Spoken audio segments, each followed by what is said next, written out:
everybody. Welcome to another brand new episode of the Minigames podcast. We made it. This is episode 30. We have hit the magical number of episodes, at least until we hit episode 69. But nice. But until then, we will be content when we hit 30. Maybe we'll do something special when we hit episode 64 and a half, which is half of 69. Episode 34 and a half, excuse me. Since that's half of 69, so that gets a half nice. Nice. Yeah. Or, yeah, hi. This is the Minigames podcast. Boy, do we have a fucking show for you today. Things happen, baby. Yeah, and also I'd just like to make it known that things are still happening. Apparently, this is again recording this on Wednesday, the 16th.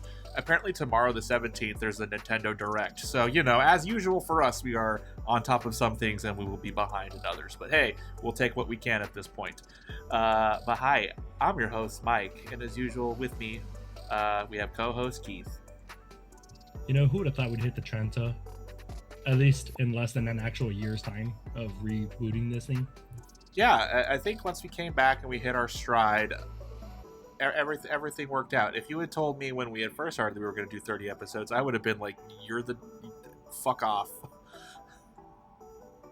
Yeah, I mean, especially at the rate we were doing this thing at. Yes, putting out an episode every quarter. Essentially, yeah.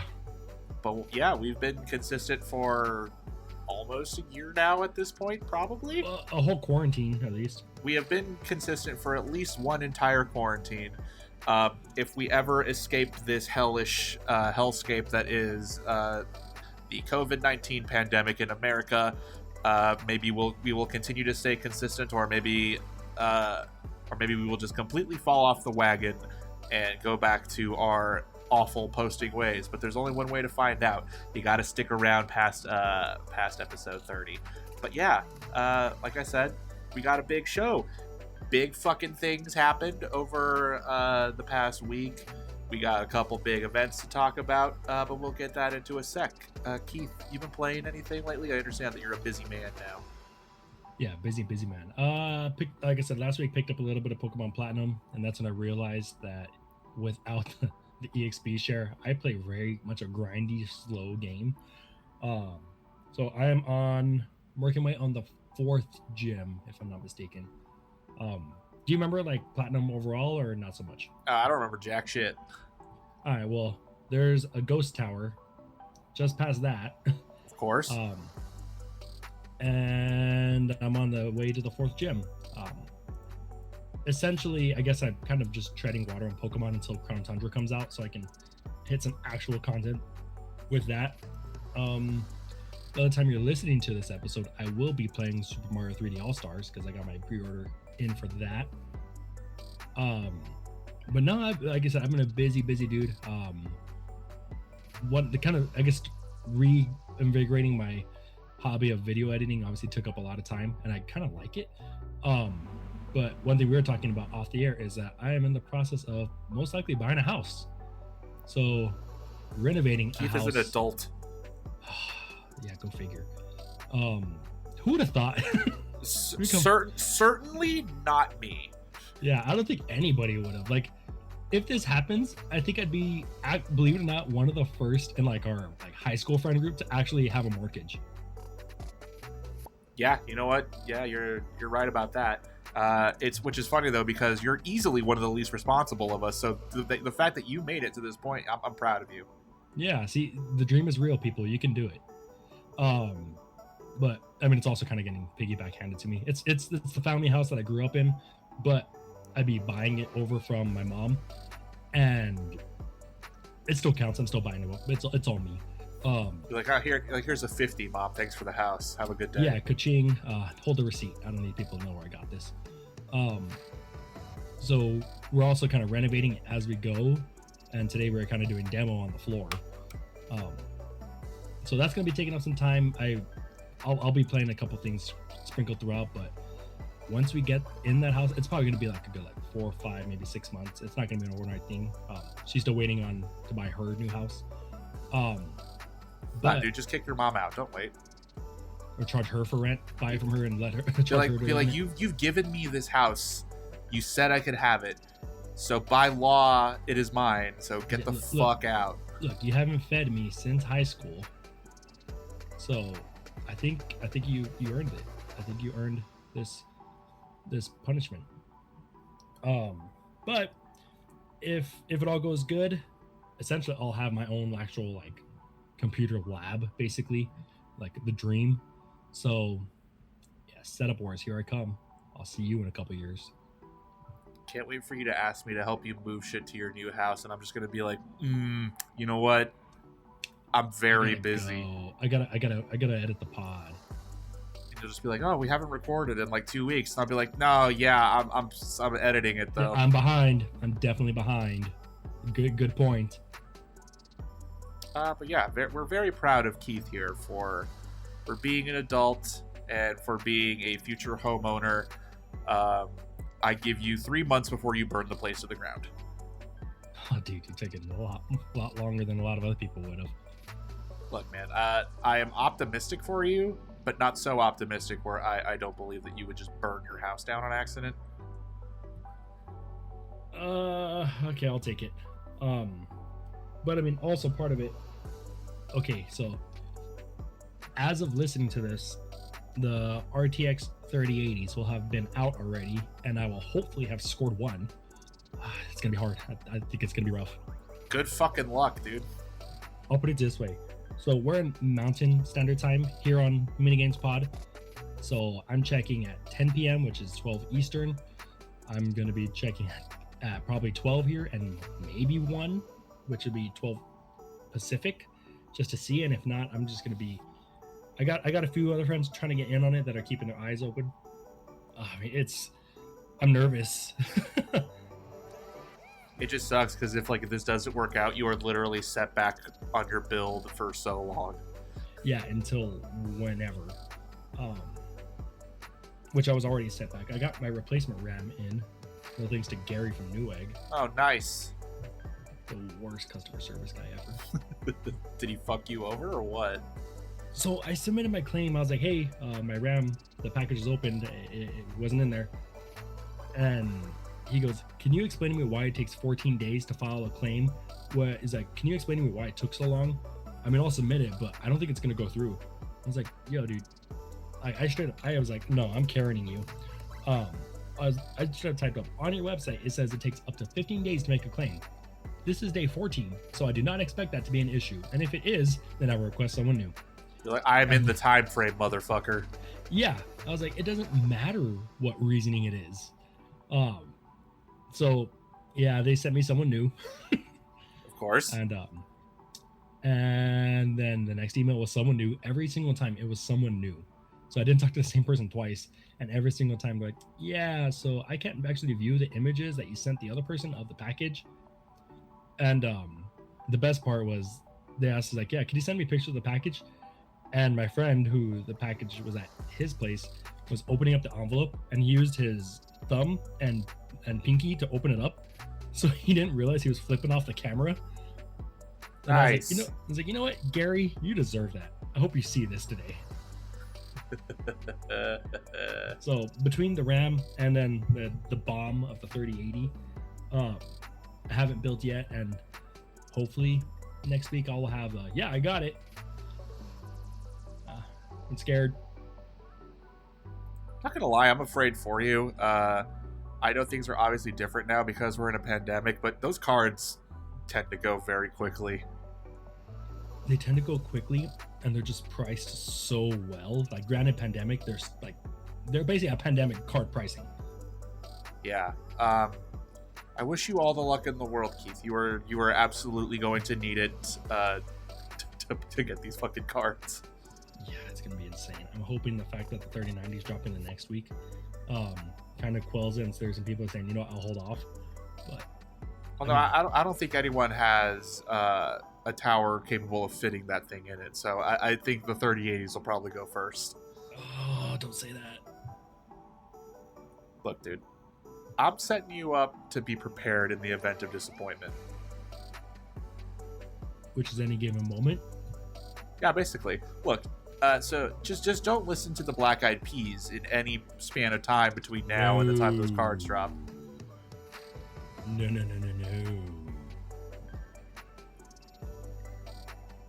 Not happening. Yeah. What have you been playing? I quote unquote beat Tony Hawk. Something unlocked in me as I was playing it, and all like the skill and muscle memory I had from that game when I was a kid just came back to me, and I was like, oh shit, and I was like just railing combos like nonstop.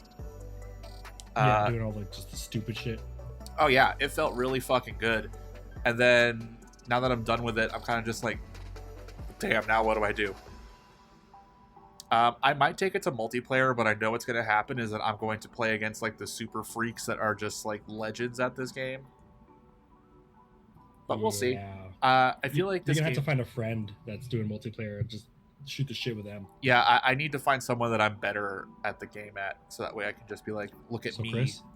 Yeah, maybe. Yeah, I think my one issue with that game, still definitely a Game of the Year contender for me, is that like outside of like the creative park and like the story mode stuff, like obviously you can go for higher scores and stuff. I don't see this game having like the longevity that I would like. I mean, granted, I played the shit out of Tony Hawk when I was younger, but being that I played that game when I was younger and I had far less access to the financial means to get myself way more games, it's like I'm not limited by options like I was when I was a kid. Like when I was younger, it was like, oh, I would either play the game I rented for the weekend, which was Tony Hawk, or I would just do fucking nothing. And I always opted to just do nothing but play the game I rented. So I was like, wow, this lasts forever. Yeah, I can see that. So at least now you're kind of feeling fulfilled. Yeah, I feel good with it. I'm always like looking for new things to play, which is why like I just have gotten into the routine of like, oh, I just open up Game Pass every day just so I can see if there's something that I can download. Even if there's not, I'm like, I'll fucking play anything on Game Pass, but I don't have to fucking pay for it. You know what I mean? Mm-hmm. And recently they put Disgaea 4 on there, which if you don't know what that is, it's basically Final Fantasy Tactics, but 8 million times more anime. You know what? I respect that. So it's a fun strategy game. I like the Disgaea game, so I downloaded that. I haven't played it yet. I don't know why I haven't. I was like looking at the icon earlier, and I was like, I should play that. And then I decided to watch Green Room instead. Oh man, let's talk about Green Room for a sec. Okay, yeah, I did say we would do that. So I saw Green Room for the first time last night after like wanting to see that movie for very long. But if anyone knows me, especially like how Keith does, when it comes to like watching things, especially when they're current, I'm the fucking worst. Like I'm still waiting on that Watchmen review. Yeah, I have not watched a single episode. Like I haven't watched a single episode of Stranger Things. I haven't watched a single episode of Black Mirror. Oh man. I never watched the 3rd season of Daredevil, now that I think about it. That's the best one. I never saw what's the one with all of them? Defenders. Yeah, I never saw the Defenders. That's the okayest one. It turns out it's a good thing that I didn't see Iron Fist, I guess. I like season 2. And I never watched the last season of The Punisher. Oh, that was so good. So yeah, as you can see, I'm awful at watching things. Apparently I watch too much. Yeah, you do. You definitely do. I also still haven't watched any Umbrella Academy yet. Oh, I cosplayed it. Yeah, I would have had no idea.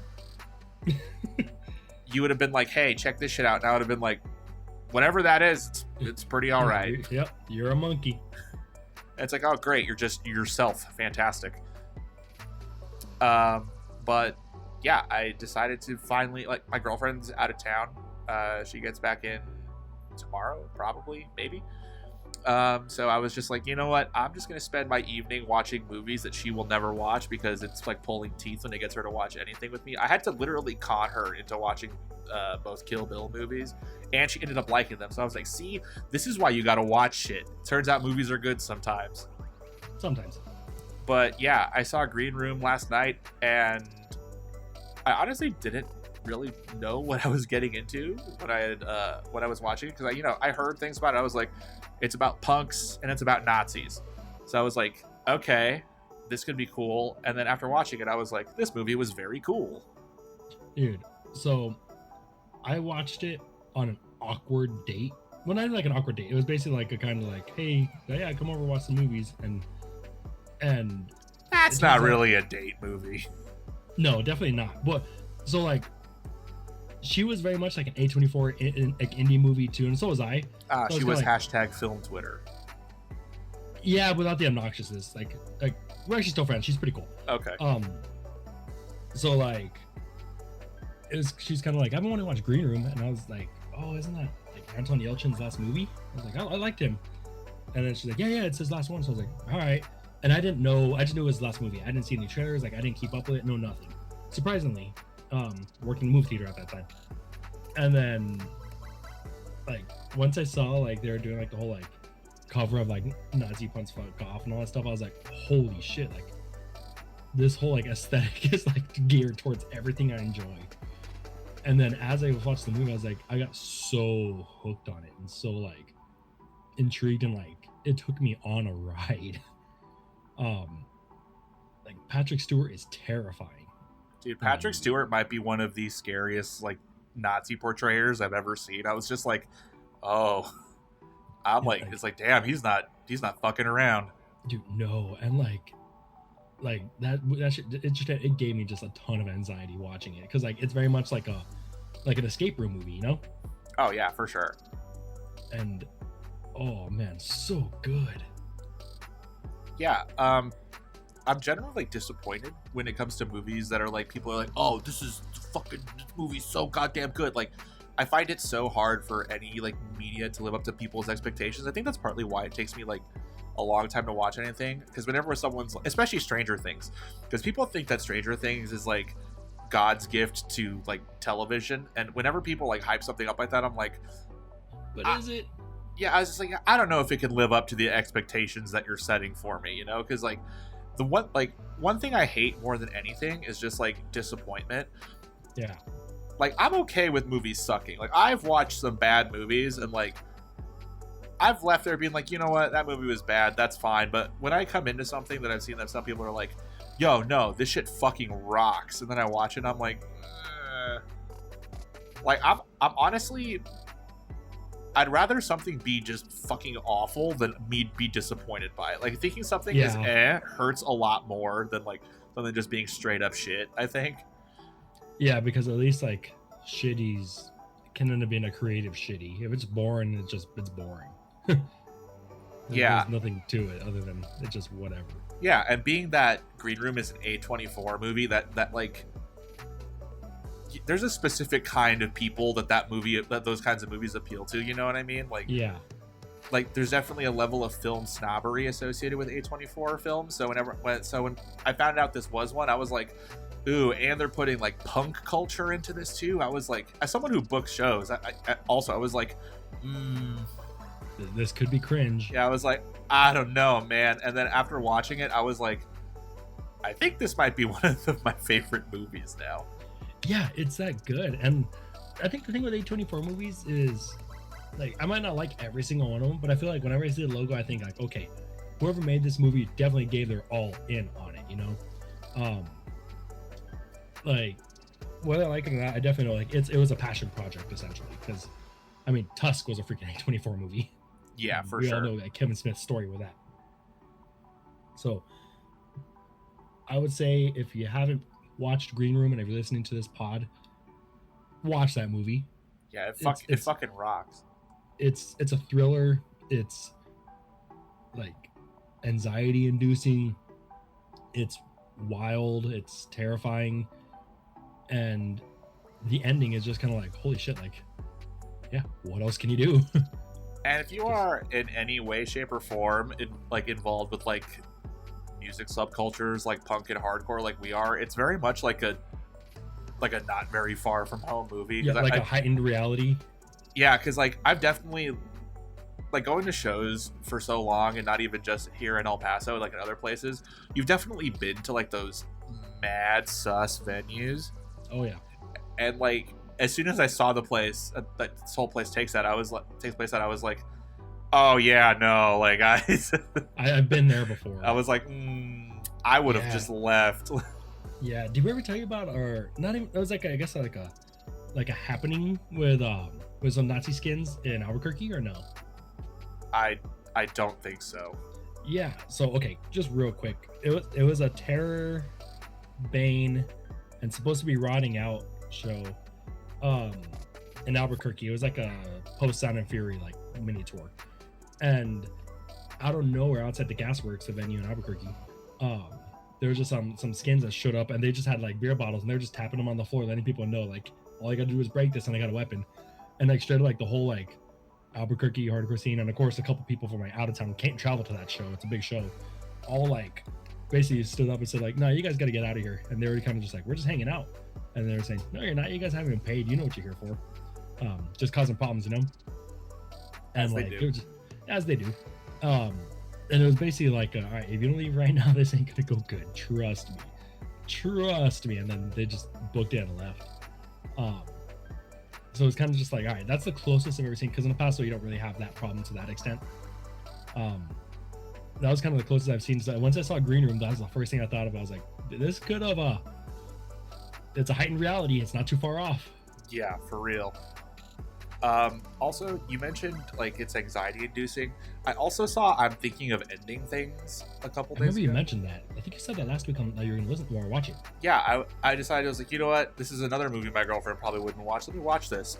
And my fucking fight or flight response was just on fire the entire time I was watching that movie. Just like gripping like the armrest. See, here's the thing. It's not a scary movie. This is definitely one that I would probably have to watch at least a couple more times to really get what the fuck I just watched. Yeah. But the first part of that movie is like, so, all right. So how can I say this without spoiling it? So, well, the movie's obviously like about like, you know, it's called I'm Thinking of Ending Things. So like the whole first part of this movie is like the main character, who is like unnamed. It's this girl who's just like narrating how she wants to like break up with her boyfriend. Yeah. And they're stuck on like this very long car ride trying to make conversations, and like, have you ever just like watched an uncomfortable like conversation between a couple before? Oh yeah. This movie is that. It's 2 hours of an uncomfortable couples conversation. Oh no. So the whole time I was just like, like I honestly, I don't even know if I liked the movie or not, but I was just like, oh, I don't like how this is making me feel. Like I was doing that thing where like I was like sitting down, I went laying down watching it to sitting down watching it to like tapping my toes on the floor every fucking few minutes. I was like, I don't know about this. I wouldn't say it was bad, but I was just like, what the fuck is this? Yeah. So would you recommend it? Yeah, fuck it. If you want to feel uncomfortable for like 2 hours straight, it's something that's not a horror movie, watch I'm Thinking of Ending Things. So if you liked Uncut Gems, I know you haven't seen it, so I'll put it out there. If you like Uncut Gems, there you go. I was gonna watch that also, but then I remembered that my girlfriend wants to also see it, so I was like, fuck, I have to actually wait for that. Watch Good Time. I don't know if she'd watch that one, but it's the same two brothers that directed it, and it's very much like in the vein of like an uncomfortable watch. Like, this guy's an asshole, but I'm also rooting for him because the one that he's trying to save is not an asshole and didn't deserve it, and he does some scummy things. Is that the one with Ryan Gosling and Russell Crowe? No, that's Nice Guys. Oh, I was like, it has a similar title, I felt, so. Yeah, no, that's such a good movie. That's a fun movie to watch. No, Good Time is with Robert Pattinson. Okay. Speaking of, one last thing before we move on, because this is a video games podcast, I just remembered. Is it? Probably. I got a tip from friend of the show, singer of the band Full of Hell, Dylan Walker, that I should watch Blue Ruin, which is apparently the same director of Green Room. Yes, you should. I've seen a very small part of it. And oh man, I need to go back. I need to watch that movie. I really enjoyed what I saw, and I don't know why I didn't finish it. Yeah, I don't know.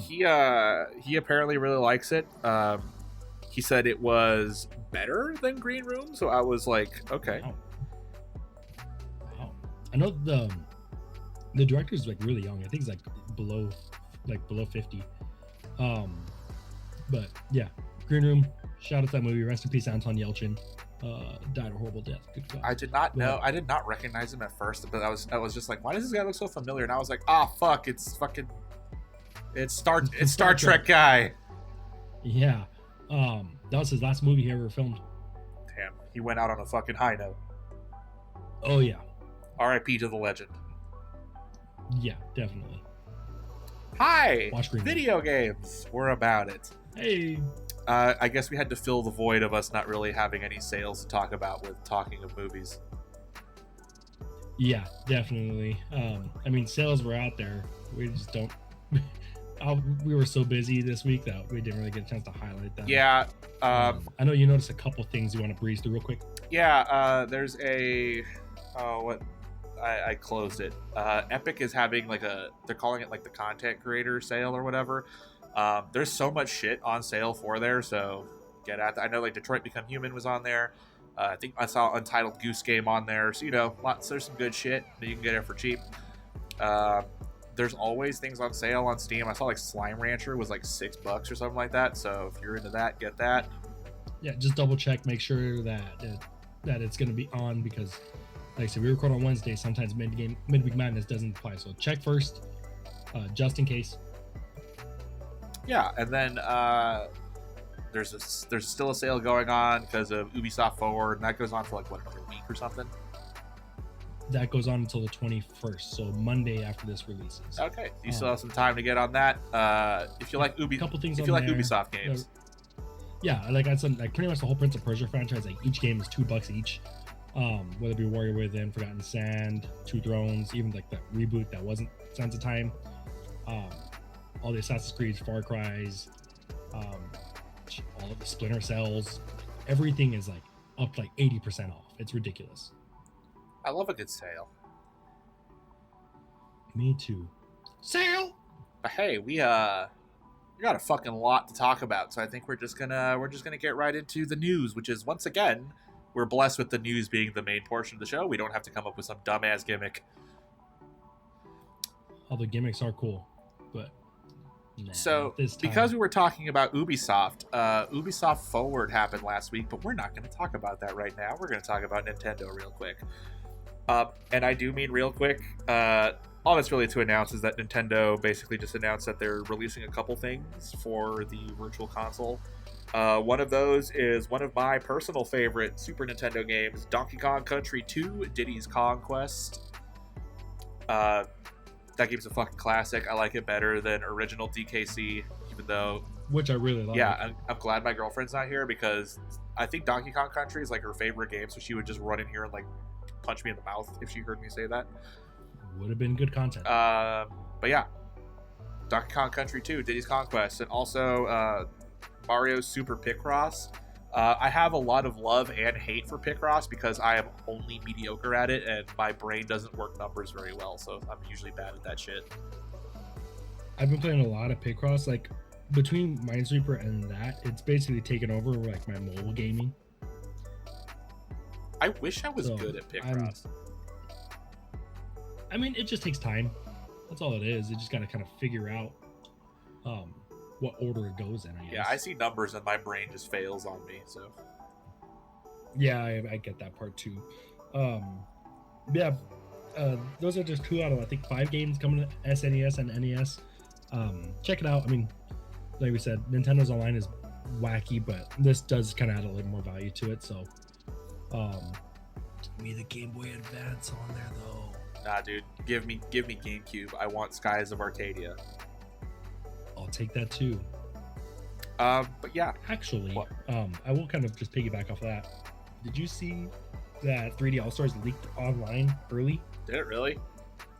Yes, and I promise there's a reason why I'm bringing this up. So it turns out they're not like revamps or remakes or anything. They're emulators. With an asterisk, there were a couple things, obviously adding like 16:9 support on Sunshine and all that. But since they're emulators, they're kind of homemade by Nintendo. They're not kind of third party or like hacked or anything like that. It does open the door for possible other games. Just kind of, whoop, here you go. Yeah, I think that's how Nintendo does most of their re-releases and remasters anyway. I think they're just essentially just ROMs that they've updated and do things like include 16:9. That's pretty much it. That's pretty much it. But the fact that like it's finally happening like this on the Switch on a major release, because let's face it, 3D All Stars is a big release for Nintendo. 35 years and it's an achievement. So people are kind of upset about it. There's some corners cut, kind of like a last minute thing slapped together. And I kind of agree with it in a couple of aspects, but the fact that they did that in general just kind of opens the door for other things to kind of, here you go. Mainly speaking, like that Zelda 35th or the possible GameCube. That might be just how they bring it all over, you know? Yeah, it would be cool to see them do some more stuff with that. Hopefully they do. I do think it just leaves a sour taste in people's mouth when they're just like, oh, what do you mean it's a fucking emulator? Like, just put some work into your... I'm just like, dog, just you're going to buy it anyway. Yeah, like that's right. Last week I said, I mean, yeah, we're criticizing it, but it's kind of old man yells at clouds because we're getting it. I mean, that's Nintendo. They do some weird stuff and we eat it up. So, oh yeah, absolutely. Yeah, I'm looking at this a little more optimistically, saying like, hey, the door's open now. Walk on through it. All these other games locked in the past that are all named F-Zero. Yeah, man. I'm excited to see what other cool shit Nintendo does. In terms of video game companies, Nintendo's always on top of it in the cool shit department. So, yeah, like I said, they got F-Zero. They got a bunch of other games, which I'll now talk about and say, hey, other games, come to the Switch. Please give me F-Zero. I need it. And all the and all the other games. Is that my bit? Other games now? Yeah, I think it's stuck. Yeah, probably. That's probably your new bit. Yeah, bits are good. So moving on from Nintendo, like we mentioned earlier, in relation to the Ubisoft Forward sale, it spawned from Ubisoft's Ubisoft Forward event. Yeah, they announced a bunch of shit. Some things that were already known about. There were some leaks for some of these things. All in all, I'm going to say this right off the start. Not very impressed by most of it. I thought it was okay. I thought it was fine. I think the word I said was pleasant, and I don't know, it satisfied me. There wasn't really too much I was looking forward to, but the things that were was like pretty cool. Yeah, let's get into it. I think starting off, we had the announcement of Immortals Fenyx Rising, which for those of you that are unaware, that's just Gods and Monsters, and they just changed it to a far worse name. Yeah, I mean, Immortals, Gods and Monsters would have probably been a pretty cool, like, fine name, but sure, whatever. That's what they called it. Do you know why they changed it? They said it was more fitting. No. I guess maybe after do you know the real reason why they changed it? Why? Is it because it was a one-to-one recreation of The Last of Us 2? Yes. I think they were getting served papers by Monster Energy Drink. Take that. Which is so stupid. That's like, remember when... do you remember that game, The Banner Saga, when they were like about to get sued by fucking Candy Crush because they had the name they had the word Saga on their name? Saga, yeah. Yeah, so dumb. I don't know, man. Companies are fucking stupid. It's like, I was just like, damn, it's like some Epic and Apple bullshit, but not as big a scale. Especially when nobody calls Candy Crush like Saga. Yeah, it's just fucking Candy Crush, dude. Like, play your idiot fucking Bejeweled knockoff and just be happy with it. Bro, you're making that game is making fucking infinity dollars, and you're just like, you can't use a word that we have in the title of our dumb game. So fucking stupid. Companies. Anyway, Immortals Fenyx Rising. Apparently, it's narrated by Zeus and Prometheus. I know Zeus, he is the dad in Hercules, and Prometheus is a pretty good alien movie. With, was it the How to Run? Or Running 101 or something like that? Yeah, something like that. I don't remember what people called it, but yeah, just turn left. It's coming free trial on Stadia. I mean, Stadia's trying. I'll give them that. They're definitely trying to get some traction and some kind of like, hey, come please, here. please use our platform. I respect the effort. That's about it. I mean, to me, it seems like a very fun Breath of the Wild kind of style game. Have you seen like any gameplay from it? I've only seen like the stuff that they showed, like that they've shown before. I haven't I honestly have not gone out of my way to look for stuff on this game. Like, it's a game that I want to play, but at the same time, I'm not like, ooh, yeah, let me just fucking look up everything on this. I mean, it comes out December 3rd. The problem I have with that is I will be ass deep in Cyberpunk at that time, so I don't know if I will give a shit about any other game. Yeah, I think it's gonna end up being a game I get on sale later on because of Cyberpunk. So there's been a couple of YouTubers that had gotten some kind of review copies of the, I guess, beta, alpha, just to kind of hype up the game while launching the day of the Ubisoft Forward. So I saw some gameplay just from normal YouTubing, and it looks like a very fun Breath of the Wild style game. Like, it's, you know how Breath of the Wild is very much, you see the mountain, you can climb it. They did that here with the same kind of almost stamina bar style, even like the kind of general aesthetic of it all, but it's got enough kind of personality that's really what separates it, the whole Greek mythology aesthetic of it. But I really like Breath of the Wild, and I think this did a very good job of kind of bringing it over. Yeah, see, this is the kind of shit that I was talking about, that like once Breath of the Wild came out, I was like, oh, they just fucking changed, Nintendo just fucking changed video games again. Like, yeah, straight up. So that might be something that holds me over till Breath of the Wild 2. Yeah, this is technically just proto Breath of the Wild until we get it, because who the fuck knows when that shit's coming out, you know? Right. So, I mean, sure. Like I said, I might not get it at launch now because of the whole time frame of Cyberpunk. Unless, well, it is coming to Switch, so maybe that might be my mobile game at the time. Yeah, I guess we'll see. It's just, yeah, it's coming out at a weird time of the year for sure. Especially, that's like right after, right after some stuff that we'll talk about later. Yes. But yeah, Immortals Phoenix Rising, I'm probably still just going to call it Gods and Monsters because that's the better name. It looks cool. I'll probably play it at some point. Next, we have they're remaking Prince of Persia: The Sands of Time. Yeah, they are. This comes out January 21st, 2021. I really like that they had like a little dev interview during the forward. I like that they're paying so much attention to like their own traditional cultures and stuff when going back to this. I like that they kept the same voice actor, which is fucking wild to me. Who sounds exactly the same. Yeah, for real. I do have one big complaint about this game. Bring it. It looks like shit. It does, but it's like, what is it? The pre-alpha build that they kind of showed off. It's like part of me like gets what they're going for. Like, I know they want to evoke that like PS1 like that look, you know what I mean? But it's like I was watching this, I was like at first I couldn't tell. I was like, is this a full-on remake or did they just like up-res OG Prince of Persia? No, I had that same first thought, and as soon as they said pre-alpha, I was like, okay, I'll withhold a little bit of judgment. I don't know how ready they were to show it off. I don't think they wanted to show off that much, but then it got leaked, so I thought, okay, let's give them what we got. Like, I expected like a developer update, kind of like how like the skate announcement was.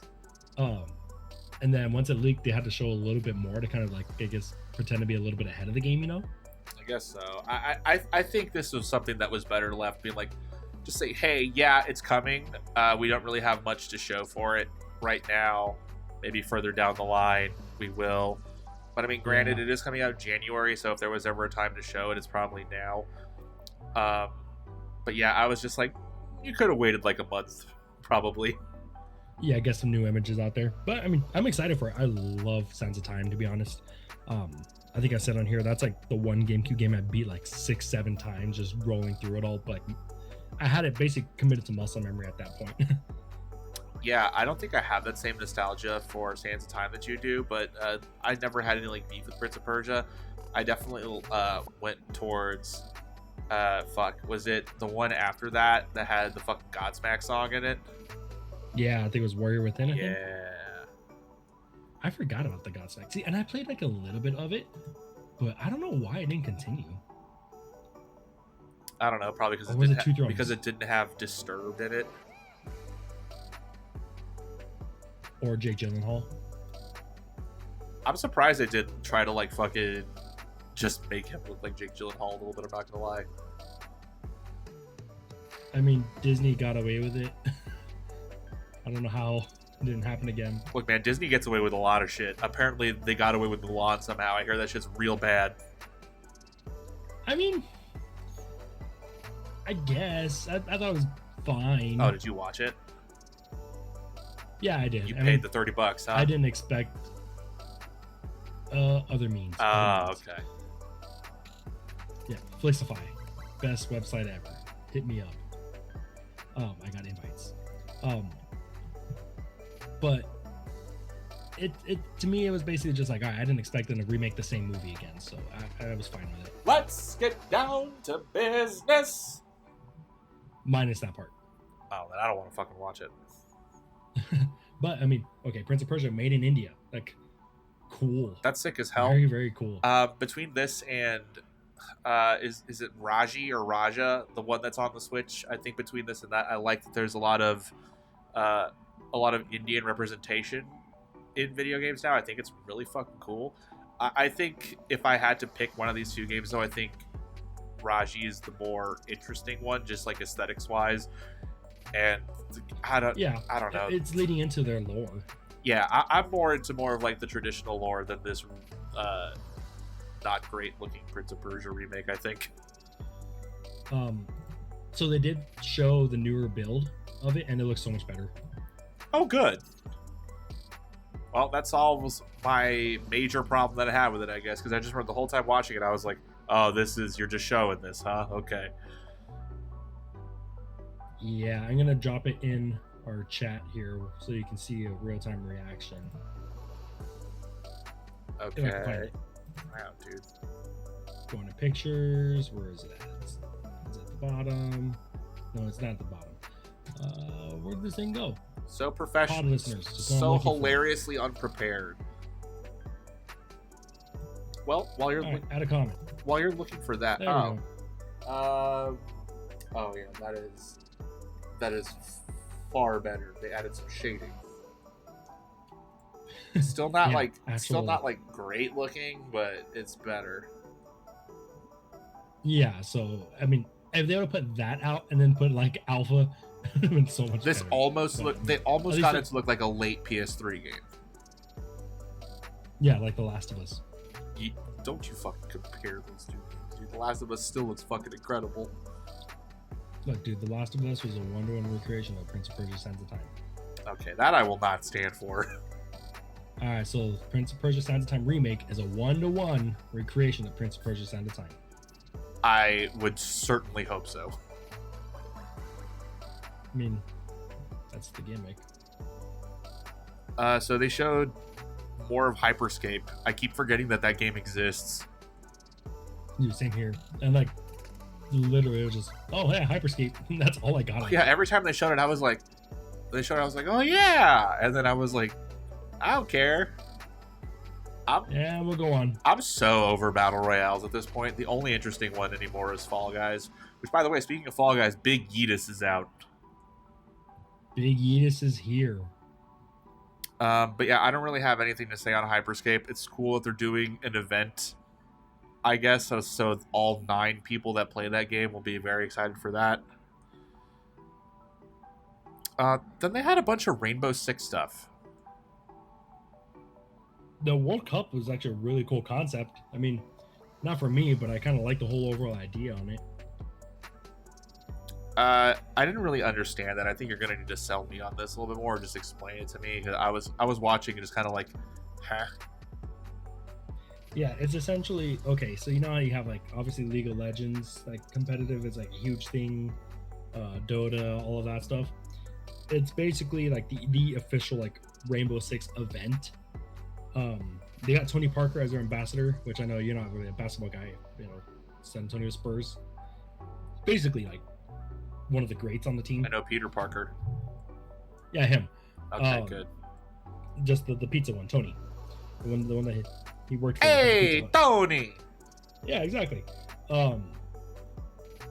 He's kind of like, I guess he's a mainstream figure in like the sports world. He was a big deal.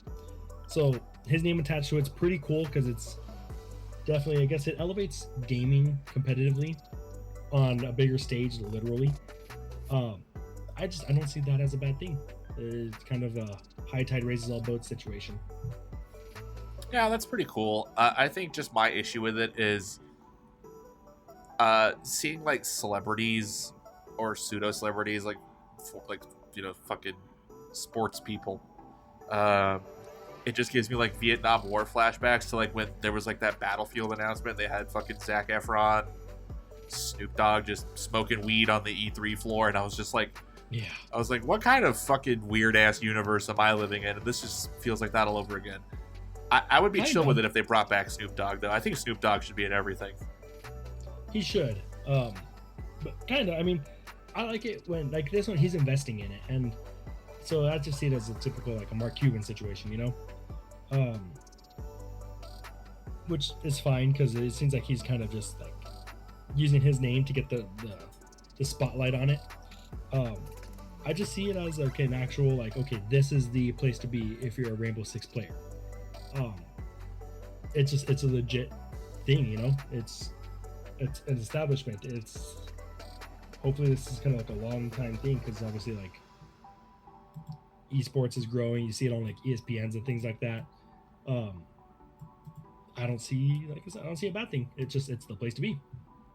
Yeah. The way you describe it makes it seem a lot cooler than it is when I saw it, because I was just like, I don't understand any of this shit. I don't know who this guy is. I don't know anything. Yeah, just think really good French basketball player. So since he's French, he'd be Spider-Man, right? Peter Parker. Oui. So a little bit more Rainbow Six stuff. Rainbow Six Siege, free upgrade for console players, which is very nice. I like that that's becoming just the thing now for most games. Yeah, it's more disappointing when it's not included. Yeah, like every time I see that it's not included, I'm like, I don't know if I like that at all. But I think one thing that I gathered from this is, so they're making Sam Fisher a playable character in Siege, and I'm just like, man, they really want to do everything with Sam Fisher except put out a new Splinter Cell game. Well, that changed actually. Did you see Splinter Cell VR became a thing apparently like today or something like that? I did not. Yeah, it's a weird way. I think it's on like a Facebook VR. I don't know. But yeah, it's a thing apparently. Yeah, but it's not like a real Splinter Cell game. I guess they consider it one. Look, man. I miss Splinter Cell, and I wish Ubisoft would do something with it, but now at this rate, I'm just like, I don't know if I trust you anymore. Yeah. There's legs on it. I mean, wasn't like a Splinter Cell anime or something like that happening? I think so. Again, did we talk about that? We might have mentioned it, but again, they're just committed to doing everything with Splinter Cell except just making a new one of those. Yeah, that's true. I mean, they're also doing, what's it called, Assassin's Creed on the Oculus, so it's just Ubisoft, you know? It is definitely just Ubisoft. Yeah. Wasn't this the same showcase where they showed the fucking, like, oh, you can go to Notre Dame now? Yeah, it was. I just remember seeing that and I was like, is this my bathroom break? I was like, I think this is my bathroom break. Like, I like how they were very much like, we used Assassin's Creed to do this. And I was like, you've lost me. You've officially lost me. But then they pulled me back with what is this is my favorite announcement of Ubisoft Forward. They're bringing fucking back the Scott Pilgrim game, baby. They finally got it back. That one disappeared for licensing issues, and they got it back. Yeah, it was such a shock to everyone that even Scott Pilgrim's creator was confused. He's like, what the hell? Yeah, even How'd they do yeah, that? even he was like, I didn't know anything about this, which I don't think he gets paid for it, which sucks, real bad for him. But you know, licensing's real fucking weird. So It is. Sucks when you don't own your stuff. I mean, but I like this I game. guess there's not much we can do. Yeah, I like this game a whole lot. It was a lot of fun, and I like they're putting out. It's crazy that they're calling it a special edition when it just comes with 2 characters. But I'm excited. I like this game a lot. It was a lot of fun. I haven't played like a beat 'em up like that solid probably since. And after I know I keep mentioning it every week, but after playing fucking Battletoads, I think this is exactly what I need to recover from it. Oh man, that'll be what I need to recover once I finally do Battletoads. Oh yeah. So I promise people it's coming eventually. Watch Dogs Legion. They really lean hard on you can fucking be anybody in that game. It comes out October 29th, 2020, just in time for consoles. And I like how their bit was they announced the return of probably one of the most boring protagonists in all of video games, Aiden Pierce. Oh man, remember when like Watch Dogs had all the hype and it's kind of like, yeah, it's pretty serviceable. It's Grand Theft Auto with a phone. Yeah, you can hack a telephone pole.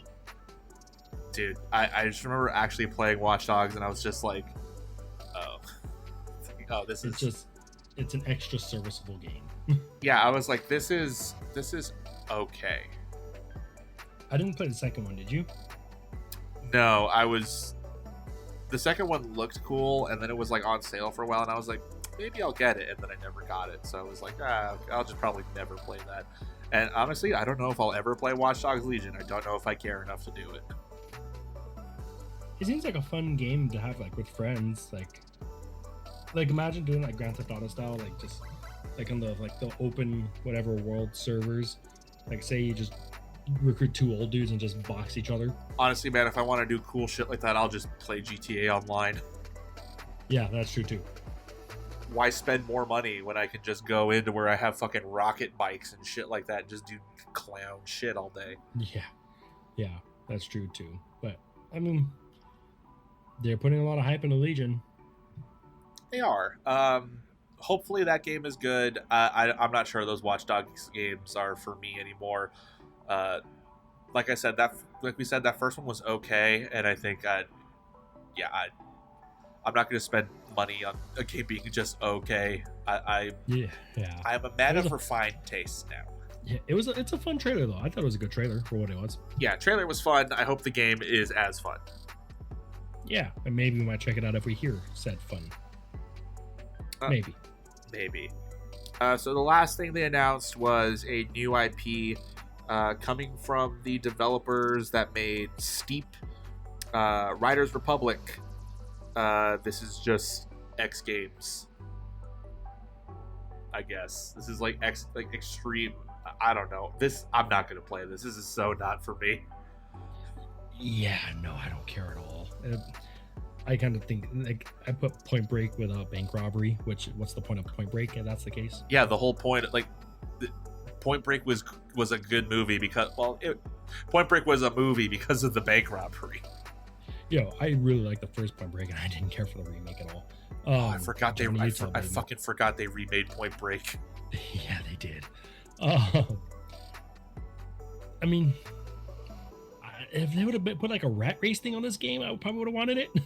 Just everybody go all out and do whatever you want to do for like a race thing. But I don't know. To me, it just what's the point? It's just downhill simulator.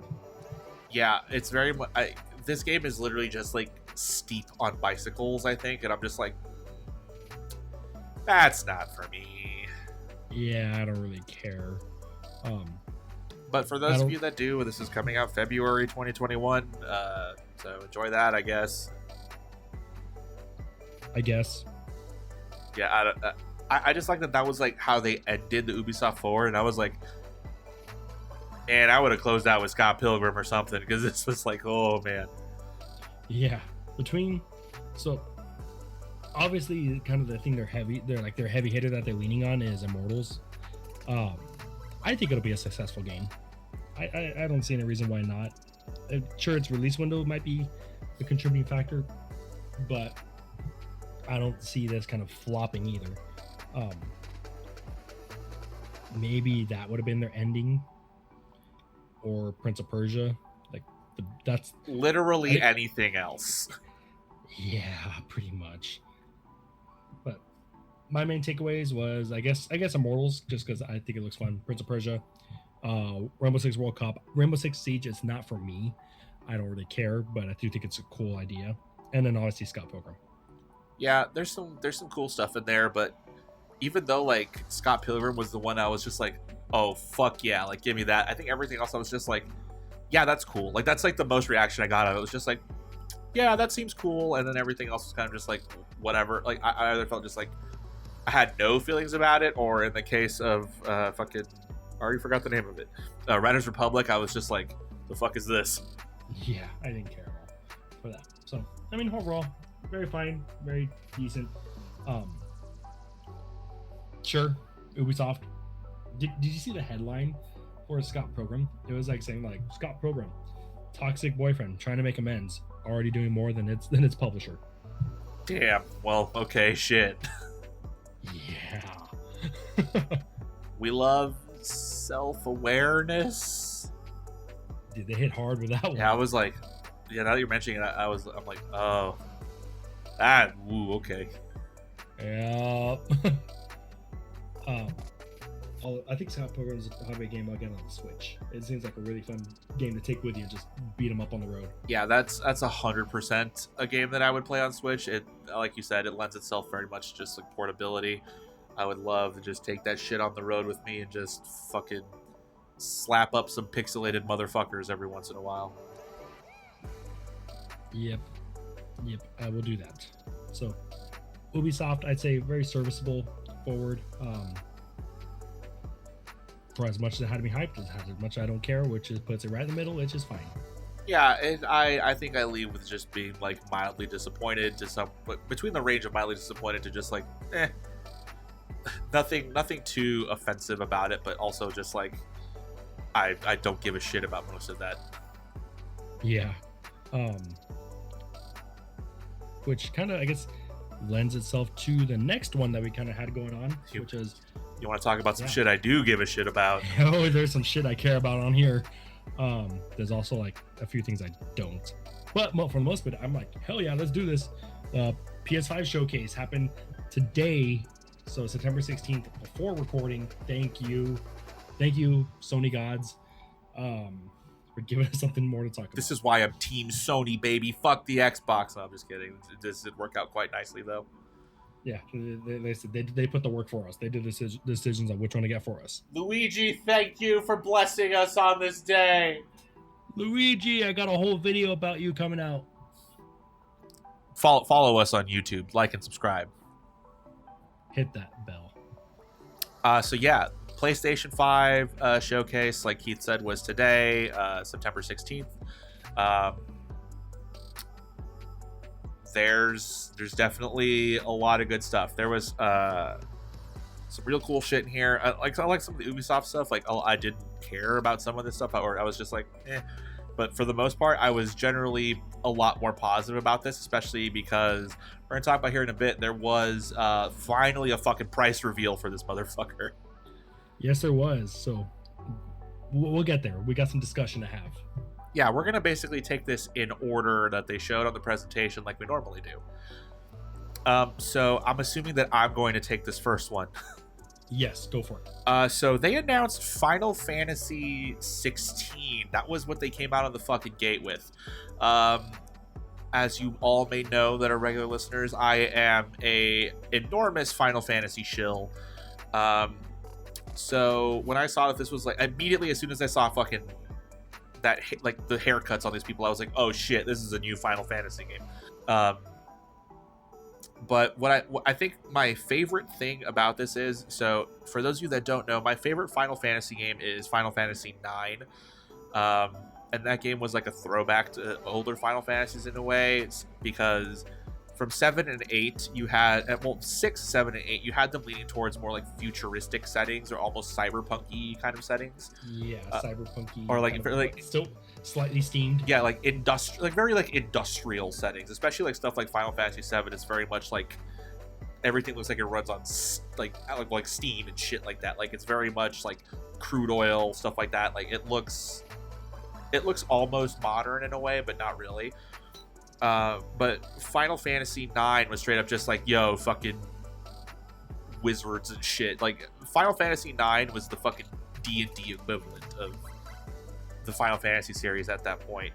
And I think I like that they're really going back to this. There's a lot more emphasis on like monsters, and like everyone's got a fucking British accent for some reason, and like there's like castles and shit. I don't know, it seems like a return to that. And as much as I love games like Final Fantasy 7 and 6 and stuff like that, I like that they're going back to the medieval-ish setting. I also like that they're keeping what looks like the combat from Final Fantasy 15, with a mix of what they did for the Final Fantasy 7 remake. I like that fast, fluid motion and shit. As much as I love turn-based games, I think changing up the combat the way they did was one of the best things they could have done for the series. And one thing that I thought was curious about this is a motherfucker just straight up, you don't see it happen, but a motherfucker just straight up just gets decapitated and the blood splatters on some child. So I was like, oh shit, are we getting that? You must have, because that straight up happens. Motherfucker gets decapitated and blood splatters onto this kid that's standing right next to him. So I was just like, oh fuck, are we getting an M-rated Final Fantasy? I was like, oh, let's go. So I'm going to look this up. Keep on talking about it while I look this up. Yeah, you look that up. So as someone who's been playing Final Fantasy games like as long as I have, like again, my first console was my dad's old NES. He had a copy of OG Final Fantasy on there, and I played the ever living shit out of that game. So, and those have always been like very teen rated games. Like there's obviously violence because you're people with large swords attacking other people with large swords and shit like that. So of course there's always been like blood and stuff like that in Final Fantasy, but no one's ever gotten straight up murked like this one dude did. It's so weird to be like excited for a game being rated M, because it's like a movie being rated R doesn't automatically make it better than like something that's not. Like one of my favorite horror movies is like shit like The Conjuring and stuff like that. Those are all like PG-13 movies, and a lot of R-rated movies just straight up fucking suck. So it's like, yeah, the rating doesn't necessarily determine the quality of the game, but I like that if that is the case, and this is truly an M-rated Final Fantasy, I like that they were willing to do that with this, because there's definitely like some kiddie shit in Final Fantasy, and it's cool. Like, while they are trying to tell more mature stories, I like that they're going more mature in like thematics and stuff. And like, I think especially when you think of medieval times, you think of it as more of like a savage place. Like motherfuckers got their heads cut off left and right in like medieval times when you think about it. Yeah, and I think what makes it really cool is that it's something that Final Fantasy hasn't done before, right? Like they've never gone M, have they? No, every single Final Fantasy game has been rated teen, as far as I understand. I think there's a couple of E's in there, like maybe Final Fantasy Tactics Advance and stuff like that. But for the most part, there's never been anything past like teen rating. Oh shit, that's splattered all over that kid. Yeah. He saw that with his own 2 eyes. Yeah, dude, motherfucker's dead. That guy is so dead. Yeah. So if they do that, yeah, I mean it's new ventures for Final Fantasy that definitely changes up something that I haven't done before. So that'd be it. Like I said, I'm not a Final Fantasy dude. I've played very little of it, but that's very intriguing. Yeah, this is definitely going to be like, whenever this game comes out, it's going to be a day one purchase for me for sure. Like there's no ifs, ands, or buts about that. It's getting pre-ordered.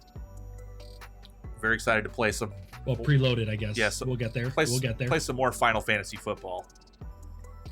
Oh, I should have given a Final Fantasy football update. Oh man, I won my first 2 games this week. All right, let's continue. I missed the boat for that. I'm very proud of you, Keith. Yeah, me too. Yeah, that it's a hype way to start this thing off. I mean, there was a little bit of kind of not necessarily leak, but kind of like, yeah, they're gonna do this. I mean, they're obviously gonna do this. Yeah, of course there's going to be a new Final Fantasy at some point. I just don't think people like when I see like a Final Fantasy announcement at this point, I just assume it's going to be an addition to 14. Like it's like, Yeah. oh, this. At first, I was like, oh, is this the new expansion for Final Fantasy 14? I was gonna be like, that's cool that this is like the first thing that Sony put out. But I was like, oh, straight up, just a new Final Fantasy, huh? Also worth noting, a lot of these games, like, it's said in big fucking letters, like PlayStation console exclusive, but at the very bottom, it was like also on PC, which is sick. So that's cool, and it sucks in a way because I was like, damn, I could just play this on my PC. But also, I'm a piece of shit, and if it's a game I really like, I don't care about buying it twice. So I played this trailer again and watched Bloody Guy, and it straight up says with an asterisk saying, okay, PlayStation 5 console exclusive asterisk. When you go down to the bottom, not available on other platforms for a limited time after release on PS5. Like, it's just straight up not coming to Xbox. Damn, dude, Sony is just like, fuck you. Yeah, no kidding. Quick question: do you think Remake will eventually make its way to PC? They already said that. I think it's going to. I think it was just limited to time exclusivity on PS4. So it might come to Xbox also. I don't know if it's going to come to Xbox, but I think it's coming to PC. Which is fine. Because I think Sony might just own the rights to Final Fantasy VII. Which is, well, no, I don't think so, because it's on like Switch. It's on. I mean, it is, but when it comes to like the remake, I think that might be a different story. Yeah, that's true. That might be. Pretty wild. Pretty fucking wild. Yeah, that's one hell of a fucking start to this thing. I would not have expected Final Fantasy 16 to be an announcement on this, so good for them. Some people did, and some people were like, no. And then I was kind of the assumption like, it would be cool, and it looks cool. Here we are. Yeah, here we are. I love Final Fantasy. Obviously, like, not all the games are good. Some of them, like all three Final Fantasy 13s are just fucking bad. But yeah, I'm definitely gonna play this. So I'll take the reins on this next one because this is definitely your territory here. Oh man! So they showed the gameplay for Spider-Man Miles Morales, and dude, that looks so much fun. Oh, okay. So obviously, Spider-Man games are just kind of already like fun. Like, they have a good floor to stand on as far as that's how Spider-Man games should play. This one here looks like the most like fast-paced and like interactive game that I would want out of this thing. Because you're not just kind of doing some cool acrobatic stuff. You're straight up like doing some like cloaking and like almost like borderline teleportation stuff, and using your freaking like your pulse. It's like almost like think like an EMP like burst out of freaking Miles Morales. Like, there's such cool stuff, and I've always liked that like they kind of really fleshed out and made Miles Morales a different Spider-Man, and they did it in the game too in the perfect way, and I'm so excited for it. Yeah, this looks very cool. I wish it was more than just like obviously an expansion to PS4 Spider-Man, but yeah, Miles looks like a great character to play as. Obviously, I'm not the comic guy. I don't know who these fucking Tali from Mass Effect looking motherfuckers are, but like, I don't know. It looks cool. Of course, Spider-Man is going to fight some absolutely stupid fucking faceless enemies, but yeah, it looks cool. I'm excited to see what they do with that. Again, that's coming out holiday this year. Probably with launch. Probably going to be. I imagine it's a little bit after launch, or it might actually. I'm not sure. I think they said this was one of the launch titles. I think so. Did you see they announced a $70 version of the game, which has the first, obviously, Marvel Spider-Man remastered for PS5 included? I did not see that. That's very cool. Yeah, and especially because I don't think this game on itself, like you said, it's kind of like an expansion. Also, it's like a standalone expansion. Very weird.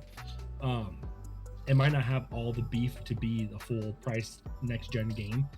So adding on another one, which is also very good, is a really cool way to kind of justify a full price. Well, now that you brought that up, just really quick to mention, speaking of full price next gen games, we are full on going into $69.99 territory in a lot of these just base games. Yeah, we've had a few people say no, we're not going to do that price, and we had a few others saying yeah, we are. So very interesting not to see a flat price across multiple things for one generation. Yeah, I feel like that $70 price tag is going to be very divisive for a lot of people. It's like, yeah, it's $10. It's only $10, but at the end of the day, that $10 adds up if you're trying to get a more than one game for your fucking brand new console. Yeah, exactly. I think, to me, I guess the main bummer is that we're primarily playing a lot of these games minus exclusives on PC, and we're probably still paying the full console price for it. So yeah, pretty much. I mean, a little bit of a bummer, but it is what it is, I guess. There's not much we can do. Yeah. So after that, they showed Hogwarts Legacy. One thing I will say is that this game looks very nice. Yeah, it was very cool. I mean, Harry Potter's always had that, like, its charm, its aesthetic. But listen here, man. I am not touching anything J.K. Rowling adjacent with a 10-foot fucking pole.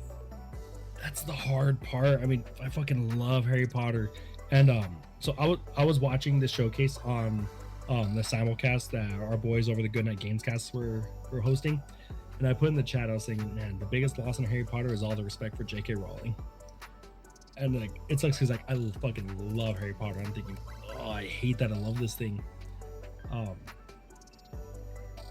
mean, I'm probably gonna get it with like a guilty fucking like look on my face because I just love Harry Potter so much. If there's anything that series has taught me, it's that you can rally up against the shitty ones. Yeah, ironic, right? Yeah, of course. Yeah, that's definitely ironic. But I don't know, man. I'm not funding fucking J.K. Rowling's shitty transphobic tirades with my fucking money. And I don't blame you either. But I mean, that it's such a fucking shitty thing. She was the Horcrux all along, dude. Straight up, yeah, straight up.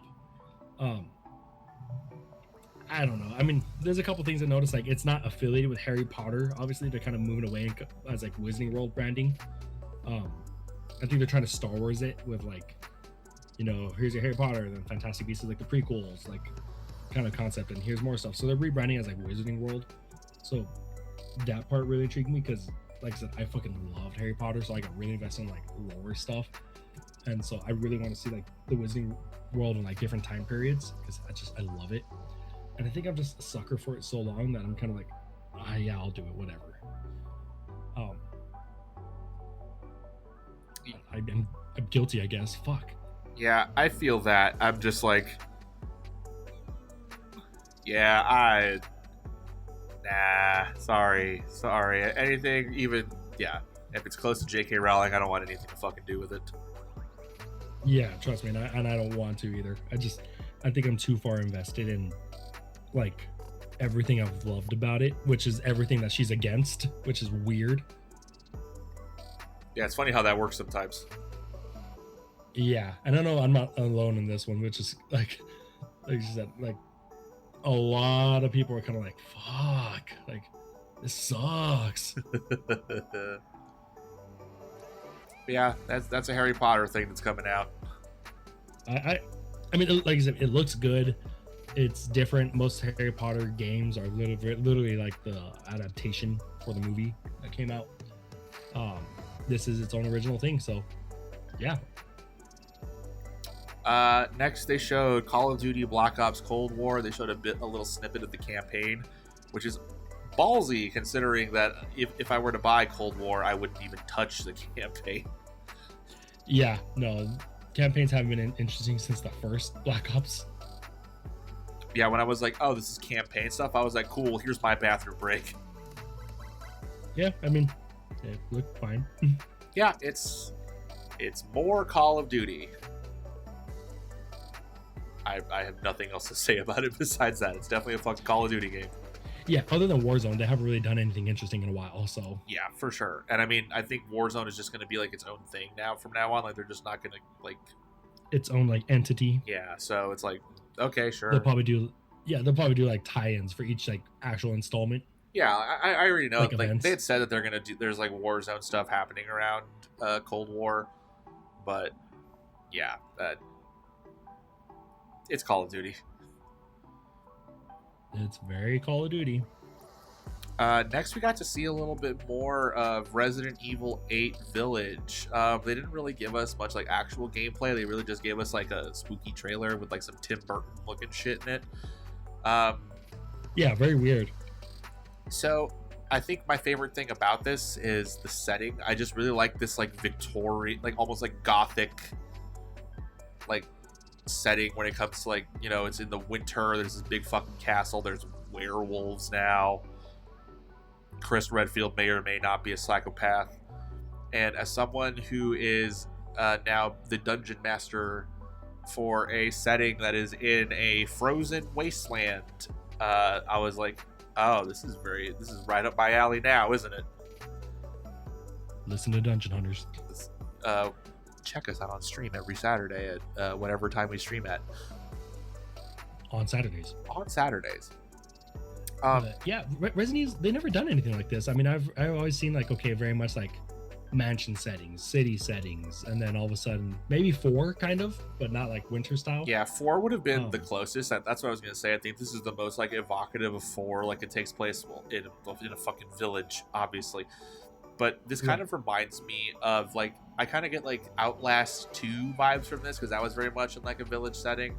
And I think the castle reminds me of, I don't know if you ever played it, but do you remember that horror game that everyone was like all about for a little while that came out, Amnesia? Yes. That whole game took place in like a very spooky, like almost Victorian-ish castle. So I think it's cool that it's like evoking that kind of stuff. I like that it's a straight up sequel to Resident Evil 7 with the same characters and everything. I like that it's first person again. I think Resident Evil 7 was a very special game. It got a real fucking weird near the end of that game, and I don't think it ends very well. But I liked it enough as a whole to be like, yeah, I'm fucking pumped for this new RE game. Right, and I didn't play 7. I actually kind of want to do a Resident Evil like series playthrough. 7's on Game Pass. It is. And there's remakes that made everything super accessible. But from when I remember you were telling me about the ending, and if this kind of like I said, direct continuation of 7, this might be like a thing where the ends justify the means. You know, it all wraps it up pretty good. Where it's like, oh, okay. Kind of like how like an Endgame where it kind of does dark, like Thor Dark World like service. Look, man, don't talk about Thor the Dark World on here. Nothing could do that movie any fucking service, all right? I know. Endgame did pretty good. Yeah, Endgame is a great fucking movie, but Thor the Dark World still sucks. It does suck, but once you get to Endgame, it's kind of like, all right, okay, I get it. Yeah, that's fine. And I think that might be a thing here where it's like, oh, okay, there we go. Only one way to find out is whenever that game comes out. Because I also got to say, like, for the majority of these things, there was straight up no release date on anything. Yeah, a lot of it was kind of just very much like, all right, 2021.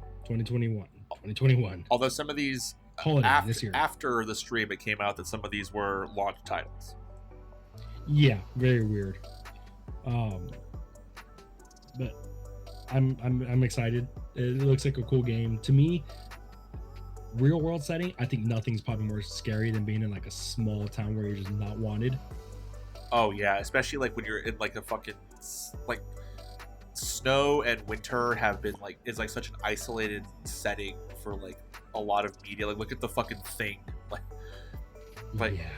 When you're in like I don't know, dude, there's just something about the winter that just like I don't fucking like it, dude, when it's like the setting, like it just makes me so uncomfortable. Like the fog and things like that, like getting dark early, all of that stuff. Yeah, right? Dude, like I think of like the Thing, I think of like 30 Days of Night, I think of like, you know, fucking Snowpiercer to an extent, I guess, even though it's more of an action movie, but like bad things happen in the snow, and I like that they're really going in with this setting, especially since they're making it more like almost gothic horror in a way. It's really fucking cool. It's like you said, Resident Evil hasn't really swung this way before, because now it's like the strip just fucking werewolves now. Like they've done weird shit before, like with like plant creatures or whatever, but